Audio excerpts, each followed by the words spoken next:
The rain hammered against the Packard's windshield, blurring the already indistinct lights of the town behind them. Elias Thorne gripped the armrest, a knot of unease tightening in his chest. The music box, safely secured in a lockbox in the trunk, thrummed faintly, a vibration he could almost feel through his bones.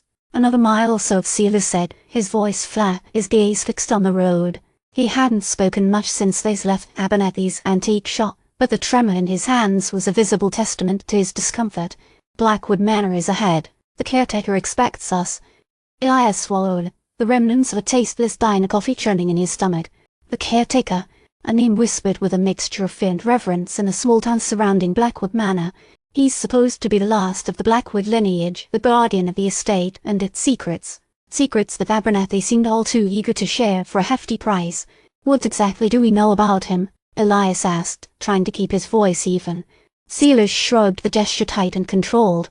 Not much that's reliable. Locals say he's eccentric, obsessed with the history of the manor, claims to be restoring something important.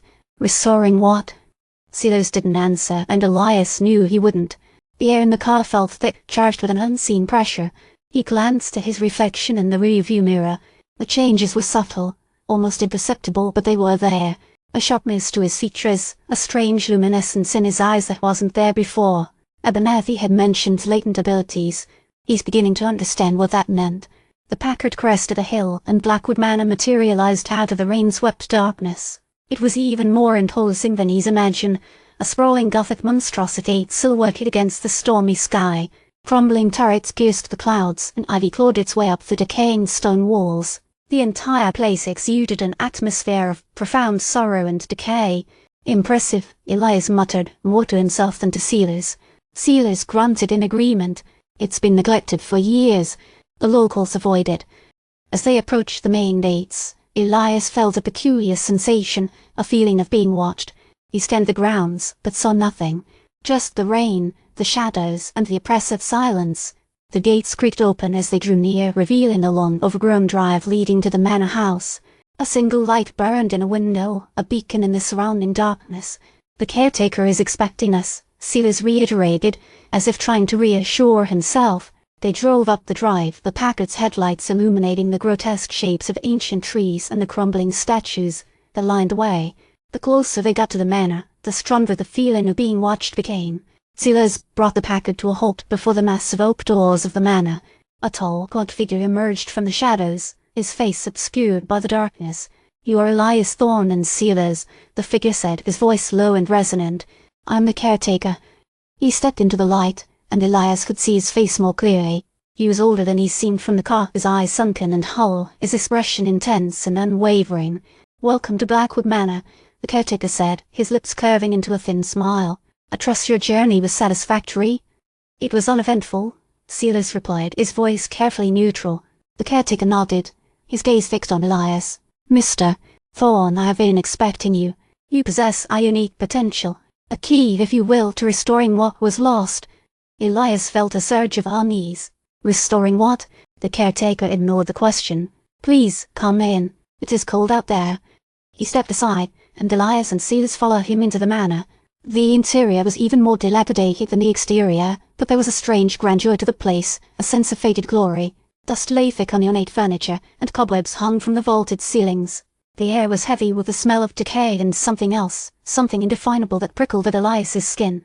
The caretaker led them through a maze of corridors, the only sound the echo of their footsteps, and the incessant drumming of the rain against the windows.